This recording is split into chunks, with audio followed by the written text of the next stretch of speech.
Em 2016, um jogo inédito iria acontecer. E eu não estou falando de São Paulo, Flamengo, Corinthians, Vasco, Grêmio ou até mesmo Palmeiras. Eu não estou falando de nenhum desses times tradicionais do futebol brasileiro que você conhece. Eu estou falando da Chapecoense na final da Copa Sul-Americana de 2016 contra o Atlético Nacional de Medellín. Um jogo que iria acontecer, porém uma coisa interceptou esse caminho e o jogo, no final das contas, não aconteceu. Agora são 4h10, horário de verão. Estamos interrompendo a programação com uma informação preocupante e importante demais. O avião que transportava a delegação da Chapecoense para a Colômbia caiu perto do aeroporto de Medellín. Você está na Manual do Esporte e hoje, depois de 6 anos do acidente da Chape, a gente vai falar detalhes do que aconteceu naquela noite. Será que foi um acidente ou então será que foi um crime? Também falaremos as curiosidades que provavelmente você não sabia sobre esse assunto e o principal, como que anda a Chapecoense hoje em dia. Peço que você se inscreva-se no canal se ainda não for inscrito, deixe o seu like para continuar motivando o nosso trabalho aqui no YouTube. Bom, dia 28 de novembro de 2016, a Chapecoense pegou o voo para a Colômbia e o destino era Medellín, onde o dono da empresa estaria a bordo pilotando o avião.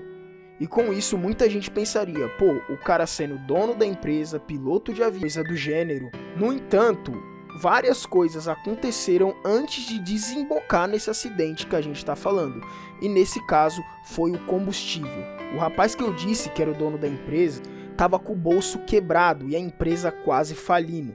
E ele precisava economizar e basicamente decolou do aeroporto com menos combustível do que o recomendado para aviação de avião daquele porte. Porém, como eu mesmo já disse agora há pouco, não é somente um fator que faz um avião cair, até porque ele poderia ter parado e o avião infelizmente veio a sucumbir. Segundo alguns sobreviventes, eles ouviram os motores do avião desligar e as luzes se apagar. O jogador Neto relata que ele sonhou com esse acidente um dia antes dele viajar. E ele também viu os motores desligar. Depois disso, ele disse que o silêncio e as orações tomaram a cabine do avião antes do impacto, até que aconteceu o impacto e ele apagou e não lembra mais de nada.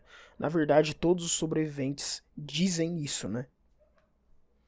Então, galera, embora o piloto ele tenha falecido, ele cometeu um crime sim. Eu não vou me aprofundar tanto nessa parte técnica, porque eu não conheço tanto assim. E se você quiser saber mais dessa parte técnica do que aconteceu com o avião e tudo mais, lá no canal do Aviões e Músicas ele fala de uma forma bem completa tudo o que aconteceu. Mas já deixamos bem claro aqui que não foi somente um fator que derrubou o avião da Chape. Era um acidente que daria para ter sido evitado. Assim como também aconteceu no Ninho do Urubu, e esse eu tenho um pouco mais de propriedade para falar, porque o incêndio ele iniciou através de um ar-condicionado, uma área que eu trabalhei durante alguns anos na instalação. E sim, uma má instalação ela pode causar um incêndio, porém para economizar provavelmente colocaram a vida dos meninos em risco. Lembrando que eu não estou afirmando nada, tá gente? Eu só estou colocando uma suposição do que aconteceu de acordo com os dados que a gente tem disponível sobre também esse acidente. Nas primeiras horas após o acidente da Chape foi um choque total.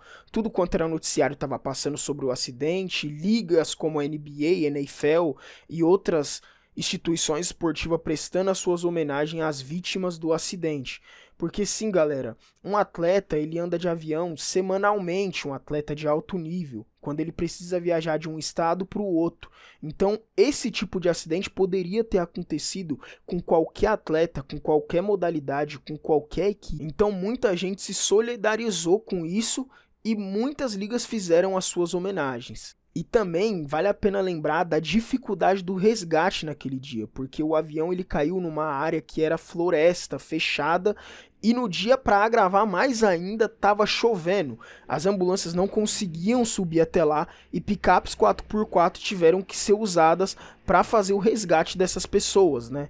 Porque as ambulâncias não conseguiam subir até lá.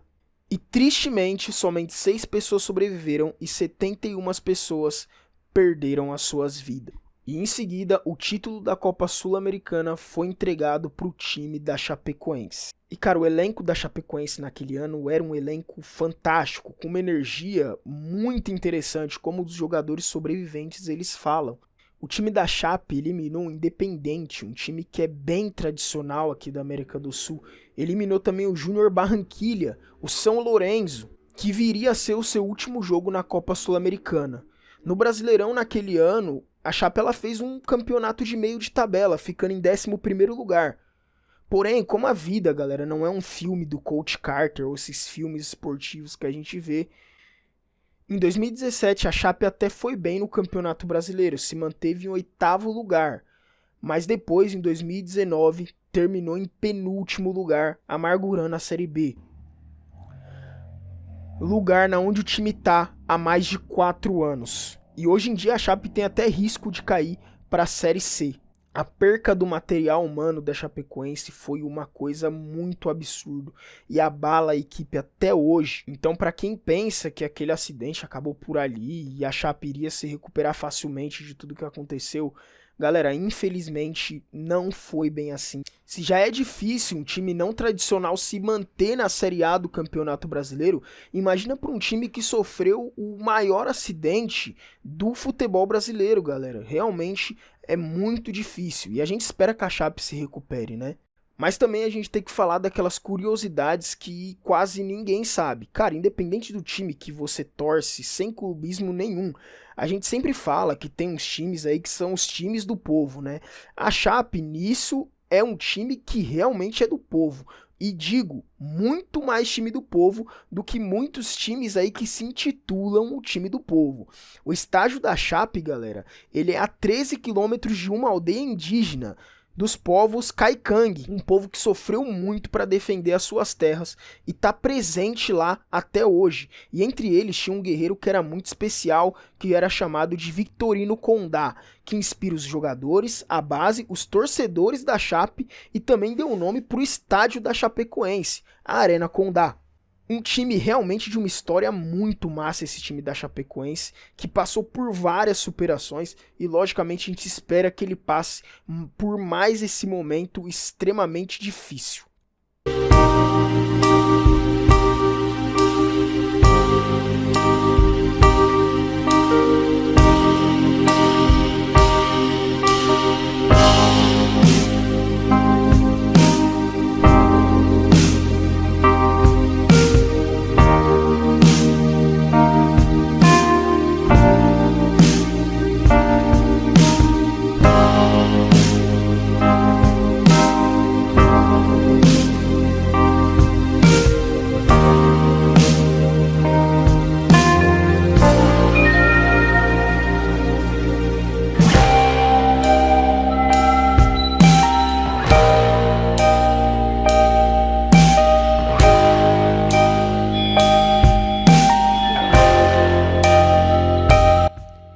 Bom, esse foi o vídeo de hoje, eu espero que você tenha gostado. Não esquece de deixar o seu like aí, também deixar a sua opinião aqui nos comentários, que é muito importante pra gente. E também, quem sabe, até mesmo a gente não pode trazer aqui a história completa da Chape, se for da curiosidade da galera. E é isso aí, pessoal, valeu, até o próximo vídeo.